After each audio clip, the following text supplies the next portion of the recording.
আসসালামু আলাইকুম। আমি আজকে অনার্স থার্ড ইয়ারের ডিফারেন্সিয়াল জিওমেট্রির চ্যাপ্টার 2 নিয়ে তোমাদের সাথে আলোচনা করব। ডিফারেন্সিয়াল জিওমেট্রির চ্যাপ্টার 2 করার আগে এই জিনিসগুলো তোমাদের ভালোভাবে জানতে হবে। যেমন এখানে কি বলছে, dy by ds equal to কি, যখন y কে s এর সাপেক্ষে যদি কোনো কিছু অন্তরীকরণ করি তখন হবে প্রাইম। s এর সাপেক্ষে কোনো কিছু অন্তরীকরণ করলে আমরা কি হবে, প্রাইম। আর যদি কোনো কিছু u এর সাপেক্ষে অন্তরীকরণ করি তাহলে হবে ডট। তাহলে আমি আবারও বলতেছি, দেখো dy বাই ds এখানে s এর সাপেক্ষে অন্তরীকরণ করতেছি, এজন্য y প্রাইম। আর u এর সাপেক্ষে অন্তরীকরণ করলে কি হবে, ডট। আর এখানে t n v এগুলো হচ্ছে কি একক ভেক্টর, t n v এগুলো হচ্ছে কি একক। এখন যদি আমরা এই প্রশ্ন সলভ করি, কি বলছে, একটি বক্ররেখার দুইটি বিন্দুর মধ্যবর্তী চাপ দৈর্ঘ্য নির্ণয়ের সূত্রটি। এটা কিন্তু অনেক ইম্পর্টেন্ট, চ্যাপ্টার 2 এর মধ্যে কি এটা কি অনেক ইম্পর্টেন্ট। তাহলে আমরা কি লিখবো, আমরা জানি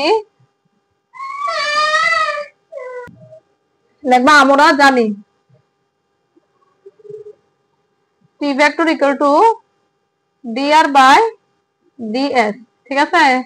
আচ্ছা, এখানে আমরা আর ভেক্টর আমরা কি ইন্টারমিডিয়েটে শিখছি না, আর মানে কি x i cap plus y j cap plus কি z k ক্যাপ, বুঝছো।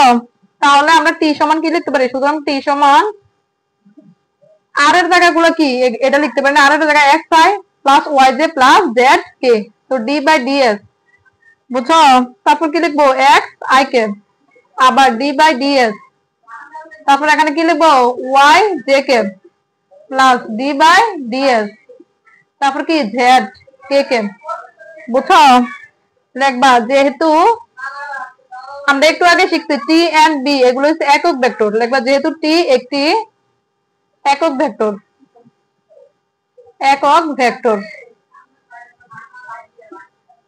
তাই আমরা কি লিখতে পারি, মডুলাস t ইকুয়াল টু কি 1। দেখো আমরা যেহেতু t ভেক্টর একটা কি একক ভেক্টর, আর এটা যদি আমরা মডুলাস করি তাহলে এখানে কি হবে, equal to t vector equal to কি modulus t vector equal to 1, বুঝছো। তো আমরা এখানে t এর মানটা বসাবো, t এর মান এটা পাইছি না, এটা লিখবো।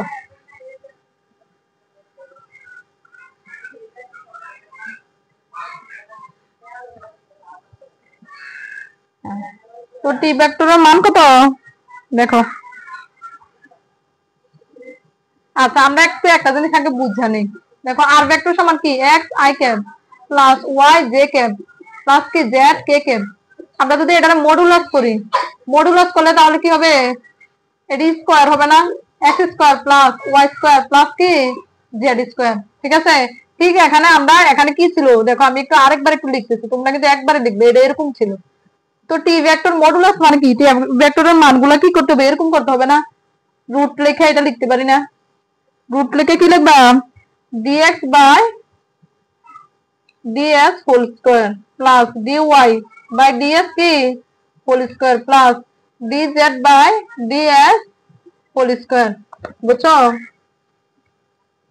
আর এই রুট এর জায়গা রুট ইকুয়াল টু 1, মানে আর যে যদি আমরা মডুলাস করি তাহলে x square plus y square plus z square, মানে i vector j vector k vector এগুলো বাদ দিয়ে এগুলোর উপরে কি করতে পারি, রুট দিয়ে স্কয়ার করতে পারি, বুঝছো। এখন আমরা এখানে চেন রুল প্রয়োগ করব।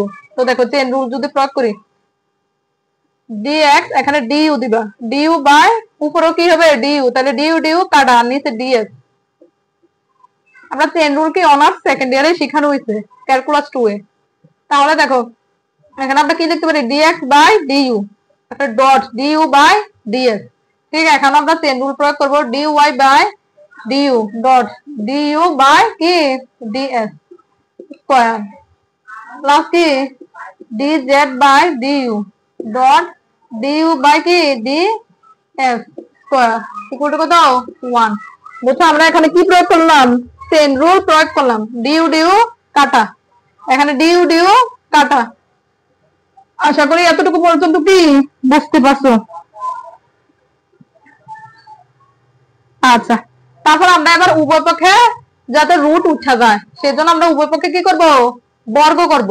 তো বর্গ করলে তাহলে এখানে কি থাকবো, dx by du dot du by ds square plus du by du dot du by ds square plus dz by কি du dot du by ds উপপাদ্যকে আমরা কি করছি বর্গ করছি বর্গ করলে রুট উঠে দেব না তাহলে এখানে দেখো কি কমন নেওয়া যায় du by ds প্রত্যেকটার মধ্যে আছে না তাহলে আমরা কি কমন নিতে পারি du by ds কমন নিতে পারি বুঝছো আমরা এখানে কি কমন নিতে পারি du by ds তো এটা common now du by ds common নিলাম তাহলে এখানে কি থাকবো dx by du square plus dy by du square plus dz by du square equal to কত 1 বুঝছো তারপর দেখো আমরা এখান থেকে কি বের করতে পারি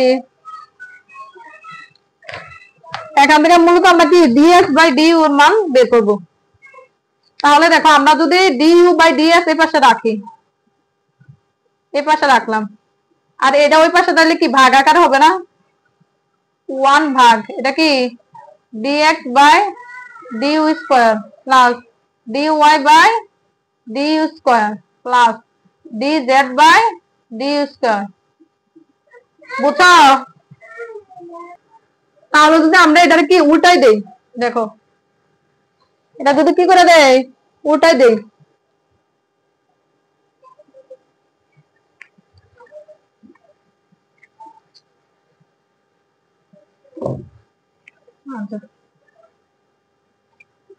দেখো তাহলে এই পাশে উল্টাই দিলে কি হবে ds by du স্কয়ার আর ওইগুলা কি 1 এর নিচে ছিল না তাহলে উল্টাই দিলে কি হবে উপরে উঠে দেব না dx by du স্কয়ার হয়ে যাব plus dy by du square plus কি dz by du স্কয়ার এটা আমি 1 নং সমীকরণ দিলাম তাহলে আমরা কি বুঝলাম এখান থেকে ds by মানে এই পাশেটা উল্টে দিছি এই পাশেটা উল্টে দিছি এখানে উল্টাই দিয়ে কি প্রথমে ছিল du by ds এটা হচ্ছে ds by du স্কয়ার বুঝছো আবার আমরা r সমান কি পারি r সমান কি x i cap plus y j cap plus কি z k ক্যাপ তাহলে দেখো এইটারও আমরা প্রত্যেকটার সাথে d by du ইয়া করব দিব তো d by du আচ্ছা এখানে x লিখো x i cap plus d by du y j cap plus d by du z k cap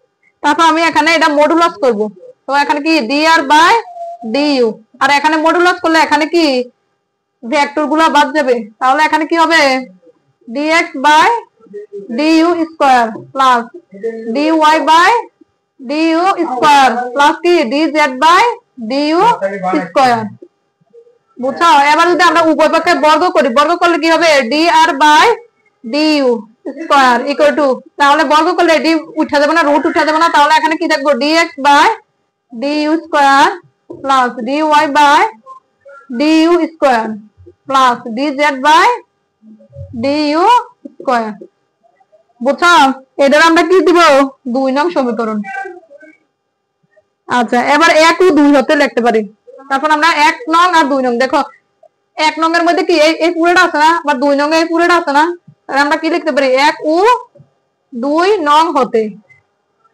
দেখো এটার এটা মিল তাহলে এখানে আমি কি লিখতে পারি ds by du square ds by du square equal to কি dr by du স্কয়ার বুঝছো এটা এটা বাদ তাহলে এটা সমান কি এটা লেখা যায় ds by du square equal to কি dr by du স্কয়ার আচ্ছা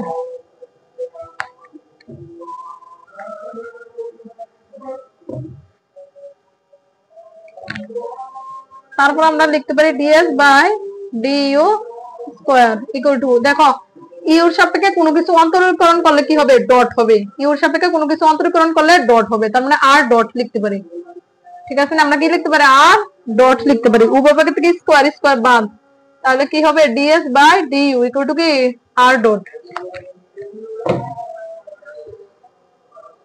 বা আমরা ds এর মান বের করব তো ডিএস সমান কি কোনাকুনি গুণ করলে আর ডট ডিইউ, বুঝছো? আর ডট কি ডিইউ, সেটা একটু দিয়ে রাখবা।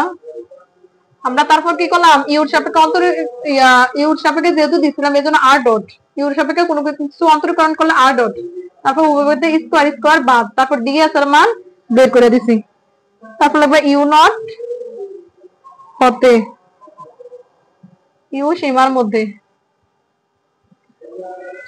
মধ্যে যোজিত ফল নিয়ে পাই, যোজিত ফল নিয়ে পাই।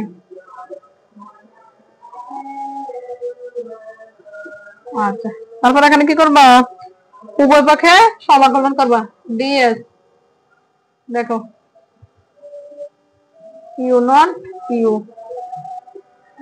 ডিইউ, তাহলে দেখো ডিএস ডি আর এখানে কি ইন্টিগ্রেশন আর কি অন্তরীকরণ আর যোগজীকরণ কাটা, এটা আর এটা, তাহলে এখানে এস থাকবো, আর এখানে কি থাকবো u naught u r modulus r d u. তাহলে আশা করি এতটুকু পর্যন্ত তোমরা বুঝতে পারছো এটা। আর যদি না বুঝতে পারো তাহলে তোমরা কমেন্টস এর মাধ্যমে জানাইবা আমাকে। আর যদি ক্লাসগুলো ভালো লাগে তাহলে বেশি বেশি শেয়ার করবা তোমাদের বন্ধু বান্ধবদের সাথে।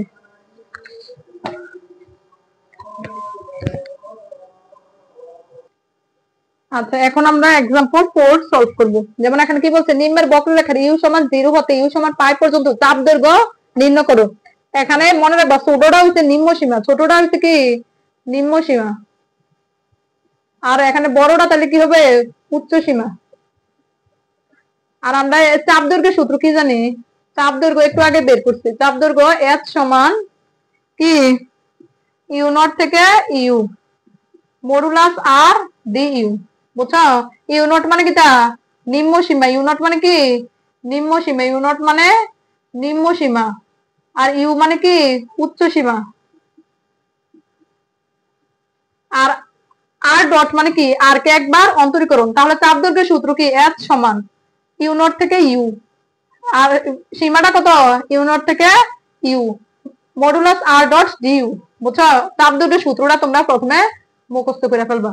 চাপ দৈর্ঘ্য এস সমান কি ইউ নট থেকে ইউ মডুলাস আর ডিইউ। তারপর এখানে যা দেওয়া আছে প্রথমে এটা লিখবা, দেওয়া আছে r equal to cos u sin u আর কি ইউ।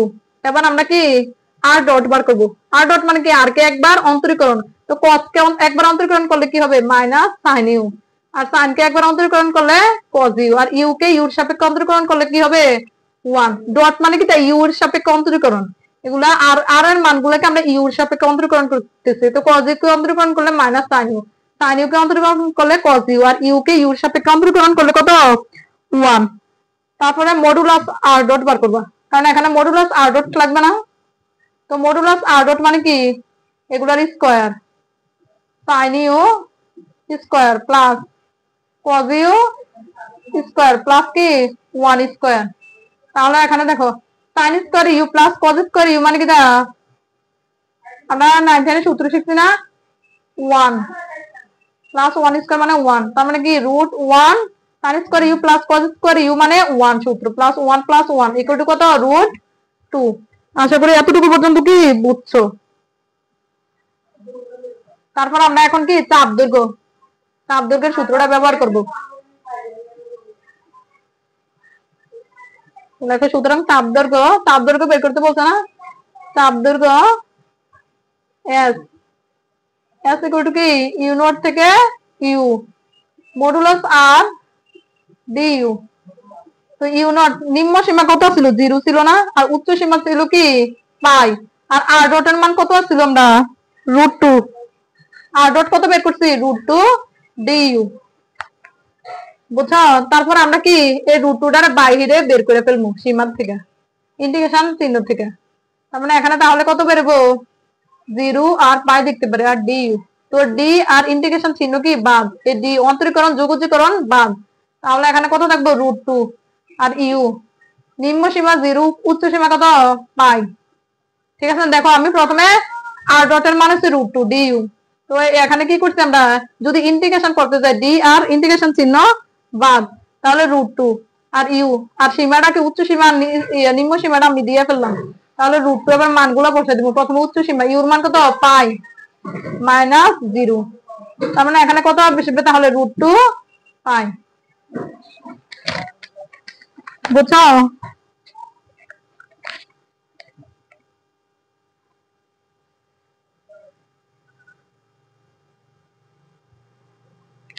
তাহলে যদি আমরা এখন এক্সাম্পল 10 সলভ করি, দেখো এক্সাম্পল 10 কি বলছে, r equal to u square u cube, বক্ররেখা ইউ সমান 1 বিন্দুতে স্পর্শক রেখার সমীকরণ নির্ণয় করো।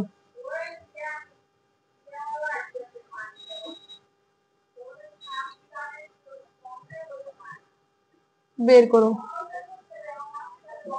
আচ্ছা দেখো আমাদেরকে প্রথমে স্পর্শক রেখার সমীকরণটা পারতে হবে।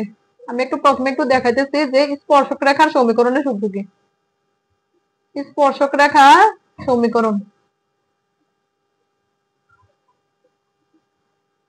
আর ইকুয়াল টু কি r plus mu r dot. বুঝছো? স্পর্শক রেখার সমীকরণ সূত্র কি r equal to r plus mu r dot. তার মানে এখানে আর এর মান আমাদের কি দেওয়া আছে না, তাহলে লেখবা দেওয়া আছে r equal to mu square আর মিউ কিউব। এবার আমরা কি আর ডট বার করবো। আর ডট মান কি একবার অন্তরীকরণ, ইউ কে ইউর সাপেক্ষে একবার অন্তরীকরণ করলে কত 1, আর ইউ স্কয়ার কে অন্তরীকরণ করলে কি পাওয়ার সামনে আসবে 2u, ইউ কিউব কে অন্তরীকরণ করলে 3u স্কয়ার। অন্তরীকরণ তো আশা করি তোমরা পারো। তো আমাদের কি বলছে ইউ সমান 1 বিন্দুতে, তো ইউ সমান 1 বিন্দুতে প্রথমে আমি আর বের করব। আর মানগুলো বসাও, ইউর মান কত 1, ইউ স্কয়ার মানে কি 1, ইউ কিউব মানে 1। বুঝছো? এবার আমি কি আর ডট বের করব। ইউ সমান 1 বিন্দুতে আর ডট, দেখো আচ্ছা আর ডট কি আর ডট 1 2 ইউর মান কত 1 না, তাহলে 2, এরপরে ইউর মান কত 1, তার মানে এখানে হবে 3। তারপর লেখি ইউ সমান 1 বিন্দুতে স্পর্শক রেখা সমীকরণ।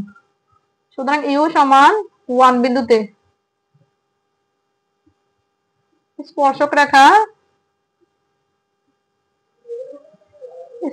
রেখা সমীকরণ আর ইকুয়াল টু কি r plus mu r dot.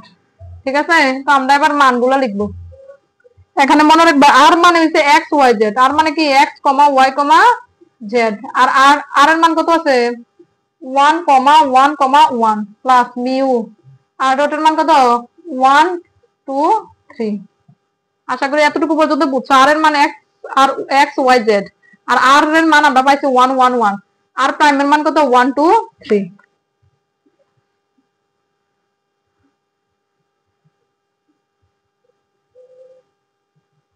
আমরা এখানে দেখো এক্স ওয়াই জেড, এখানে এটা নিয়ে আসবো এই পাশে মাইনাস এটা 1 1 1, আর এখানে মিউর সাথে যদি গুণ করি তাহলে কি হবে মিউ একে মিউ, 2 মিউ, তারপর 3 মিউ।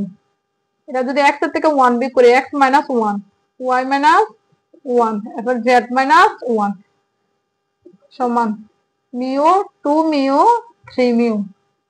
আশা করি বুঝছো। আচ্ছা আমি তাহলে এটা সমান এটা লিখতে পারি না, দেখো x মাইনাস 1 সমান কি লিখতে পারি মিউ। ঠিক আছে? এখানে x মাইনাস 1 এর নিচে কিছু নাই, মানে কত আছে 1 আছে মিউ। এরপর y মাইনাস 1 সমান আবার কি লিখতে পারি, এটা সমান 2 মিউ লিখতে পারি না। তাহলে দেখো এখানে y মাইনাস 1 2 এই পাশে নিয়ে আসলাম মিউ, তারপর 3 নাম্বারটা সমান 3 নাম্বারটা z মাইনাস 1 সমান কি 3 মিউ। তারপর দেখো তাহলে z মাইনাস 1 আর 3 এর পাশে আসে পড়বো, ভাগে হয়ে যাবো মিউ। তো প্রত্যেকটা থেকে মিউ মিউ মিউ কি দা বাদ না, তাহলে লিখতে পারি সুতরাং x মাইনাস 1 ভাগ 1, তারপরে y মাইনাস 1 ভাগ 2, z মাইনাস 1 ভাগ কি 3। এটা হচ্ছে কি স্পর্শক রেখার এগুলোই কি সমীকরণ। আশা করি এতটুকু পর্যন্ত বুঝছো। তাহলে আজকের ক্লাস এখানেই শেষ। তোমাদের যদি ক্লাসগুলো ভালো লেগে থাকে তাহলে তোমরা তোমাদের বন্ধু বান্ধবদের সাথে ক্লাসগুলো শেয়ার করো এবং আমার ইউটিউব চ্যানেলটা কি সাবস্ক্রাইব করে রাখো।